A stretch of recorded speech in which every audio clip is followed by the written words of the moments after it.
Kita semua sebagai manusia itu sebenarnya orang yang tidak sah memberi khitab, memberi perintah. Karena kita sendiri tidak berstatus khalik, pencipta. Jadi misalnya gini, saya janji sama sampean besok datang ke saya, kamu tak kasih uang. Besok saja saya tidak mesti hidup. Jadi janji itu sudah salah, besok saja saya tidak mesti hidup. Kalaupun hidup saja uang saya terbakar atau dicuri orang. Maka di sini dibutuhkan otoritasi khitab, harus diberikan zat yang punya otoritas penuh, yaitu zat yang nggak akan mati, yang nggak akan lumpuh, yang nggak akan mengalami satu gangguan sosial.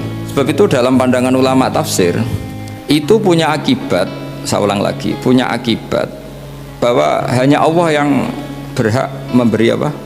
Khitab. Sehingga saking kerennya Allah itu bisa khitabun lil ma'dum. Ini di sini nanti ada contohnya.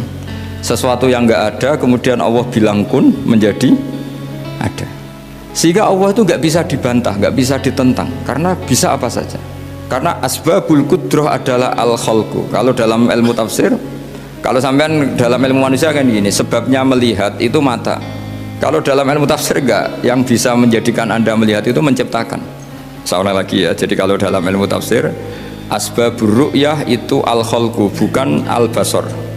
Kalau kamu melihat karena mata, berarti setelah jauh tidak bisa melihat, atau setelah tertutupi tidak bisa melihat.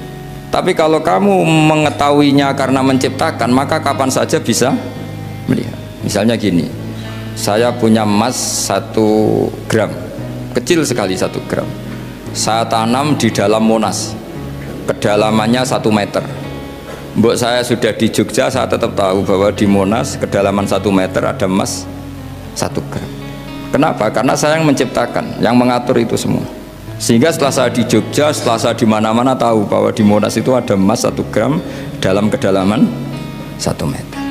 Sehingga Allah ketika mengatakan saya ini zat yang super tahu, itu kata Allah gimana? Ala ya'lamu man khalaqo.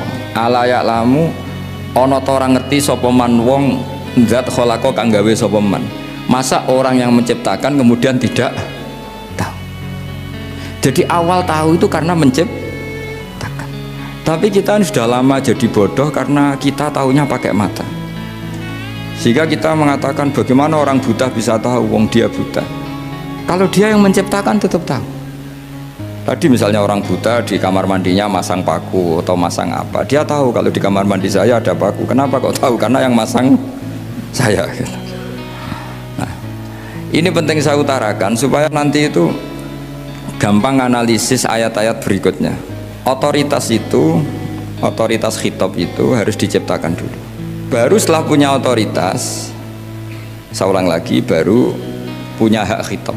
Nah sekarang enggak, para raja, para presiden, para dosen, para kiai itu sering melancarkan khitab, sementara dia enggak menguasai apa yang akan terjadi.